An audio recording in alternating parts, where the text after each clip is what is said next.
And just when you thought there was enough fraud going on in the federal government, here goes some more. But first, there's this. A Department of Agriculture employee and 5 others under arrest this morning, accused of a multi-million-dollar food stamp fraud and bribery scheme. The U.S. Attorney's Office for the Southern District of New York calling this one of the largest food stamp frauds in U.S. history. Joining me now is the U.S. Secretary of Agriculture, Brooke Rollins. Secretary, it's great to have you this morning. What can you tell us about this? Well, good morning, Maria. It's always so great to be with you, and you are coming from one of my favorite places in America, so it's really great to see you there. Listen, this is a new day, and President Trump promised as he was traveling across the country over the last few years that it would not be the government that we know. The government certainly that under Joe Biden exponentially grew, and alongside that, including the fraud and waste and abuse. And so at USDA, we are hyper-focused on rooting out that waste, fraud, and abuse. And to your point, yesterday was, if not the largest, one of the largest stings. And moving forward and finding that fraud, I think almost $70 million that is no longer going to be allowed here in Washington and with these programs like the food stamp program. So Yeah, that is absolutely outrageous. $70 million in food stamps fraud from someone who actually works in the federal government. It really seems to me that the federal government is probably the easiest organization to get away with scams. The easiest, because they had all the food stamp scams, the Section 8 scams, the PPP loan scams.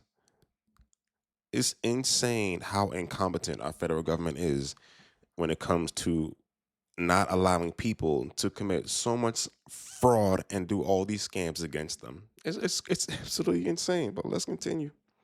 We're going to move forward, obviously, in partnership with the FBI, with the Department of Justice, of course, our team at USDA. This is not the one and only. There are going to be many more to come, and we're going to make sure that we're delivering on our promises to the taxpayers. So the prosecutors and the authorities are saying that this person defrauded the SNAP program, right? Also known as food stamps, $66 million in unauthorized transactions. That's right. Well, the food stamp program is one of the largest government programs across the federal government.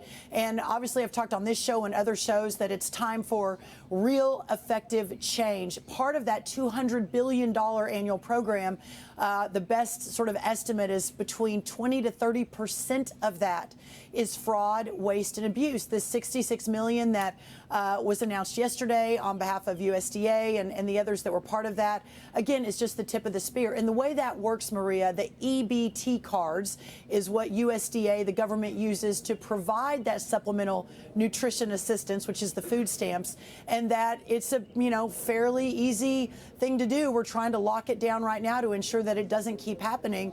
But when you've got employees that, basically. Yeah, and let me just repeat what she said. She said that the food stamps program is a $200 billion program annually, and 20 to 30% of that comes from fraud. 20 to 30% of $200 billion is fraud. And the crazy part is the government knows exactly why the fraud is happening so much, because they refuse to add those chips into the debit cards. So when you swipe your card, you can swipe your card onto a skimmer, and that'll take your information. That's why there's so much fraud in that program. But let's continue. Don't follow the law, then we've got to fix it. And that's what we're doing. There's going to be real consequences for breaking the law across America's federal government with President Trump. But this is just one of many more to come. Well, we definitely want to see consequences and accountability, but let me move on. Secretary, you approved state waivers to make America healthy again by removing unhealthy foods from the SNAP programs in Indiana and Iowa. On Monday, you approved the first ever state waiver to restrict soda and energy drinks from the food stamps in Nebraska. You're really zeroing in on health and wellness for our young people and everyone else. Your thoughts? Tell us more. Well, I am really proud. I'll be honest with you. I'm a little surprised that this hasn't happened before, right? It's just common sense. This is the age maybe of common sense in Washington, that taxpayer dollars were being used to fund lower income Americans' purchase of sugary drinks and junk food. Now, if they want to use their own money to do that, of course, that's fine. It may not be the best health choices, but the fact that taxpayers have been funding this in a massive program, the number one purchase with using taxpayer dollars was on sugary drinks. So I guess for years, That's none a of good those point, yeah. waivers that have been submitted by the states have been approved, but we already approved Nebraska was first. Iowa and Indiana were last week, and then we've got several more announcements in the coming week, and then hopefully many, many more to follow. And this is bipartisan, Maria. This is not just Republican governors. It's Republican and Democrat working together to ensure that we're providing the right sort of programming that we need for our lower income Americans. Yeah, and something that I've definitely took notice of about the people who usually get food stamps in this country is that they are usually very, very large. I mean, 300 pounds plus. That seems to be an occurring thing because I've never seen like a really small person on food stamps unless they're on drugs. Usually they are big as hell. But let's move over into this article that I found about the whole $66 million food stamps fraud because it's very interesting. So, USDA employee among six charged in $66 million food stamps fraud scheme. A USDA employee and five others have been charged in a $66 million SNAP fraud scheme involving unauthorized EBT transactions. Prosecutors say Arlasa Davis stole internal USDA data to help ineligible businesses obtain EBT machines while receiving disguised bribes. Authorities charged a USDA employee and five others in a fraud and bribery scheme that prosecutors say defrauded the SNAP program, also known as food stamps, of $66 million in unauthorized transactions. The USDA's Office for the Southern District of New York called it one of the largest food stamps fraud in U.S. history. Prosecutors say Michael Kehoe led a New York-based network that tricked the government into issuing about 160 EBT machines to businesses that were not eligible to have them, including smoke shops and other ineligible businesses. So that right there would explain why people on food stamps were able to use the food stamps to buy things like cigarettes and alcohol. I've heard about this a lot when I was younger. I never understood how that was possible, but here you go. Here's your answer. Prosecutors also charged Arlasa Davis, a longtime USDA employee who worked in the division responsible for detecting and stopping SNAP fraud. So we can't just do our jobs right. We have to include fraud into something, always. Authorities accused Davis of using her access to the USDA's internal system to steal EBT license numbers. They allegedly used these numbers to conduct more than $36 million in fraudulent SNAP transactions. Davis allegedly took pictures of handwritten lists of valid license numbers meant only for qualifying stores on her personal phone and sent them to her co-conspirators. Those co-conspirators then used the stolen credentials to fraudulently obtain EBT terminals for unapproved businesses, including smoke shops and other retailers not authorized to accept SNAP benefits. In exchange for her roles, Davis allegedly received bribes disguised as innocent gifts, such as birthday gifts or flowers, according to the U.S. Department of Justice.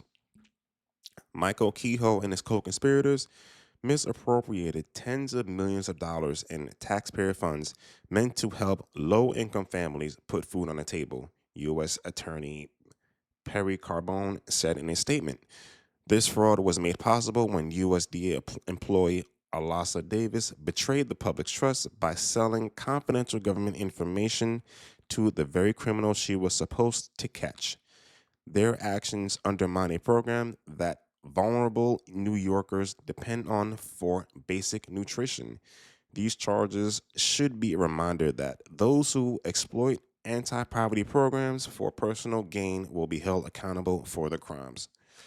Well, on that, they need to change the way the transactions are processed because not having a chip on those cards that they send out for the EBT program is extremely stupid, and they should have been changed that a very long time ago. They have the power to change it, they just refuse to do it.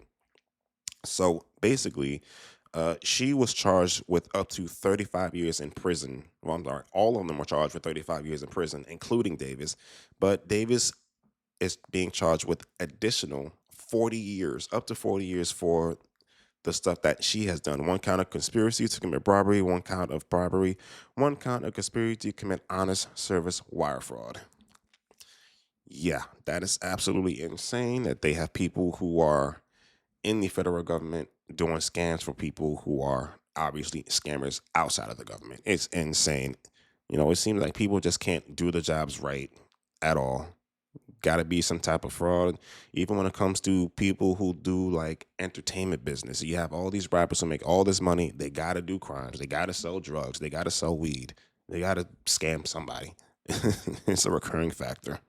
And it's crazy to think that these scams and this fraud has been going on for literally decades. And it took this long for some president to finally say, hey, there's a lot of stuff going on here. Let's actually check to make sure that everyone is doing what they're supposed to do.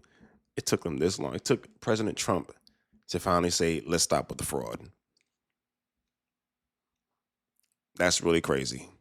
The federal government has got to be one of the most poorly run organizations in this country. And it seems like it was designed to be that way because there are so many people, part of the federal government, who use the federal government in order to commit all these fraud scams, the bribes, the basically everything, all the nonsense that goes on into the federal government. So, yeah, I'm really not surprised, but it's glad that someone is actually doing something about it to get rid of all the fraud, waste, and abuse. So let me know what you guys think about this in the comment section below. Make sure you hit the like button, subscribe to the channel, and we'll see you guys next time.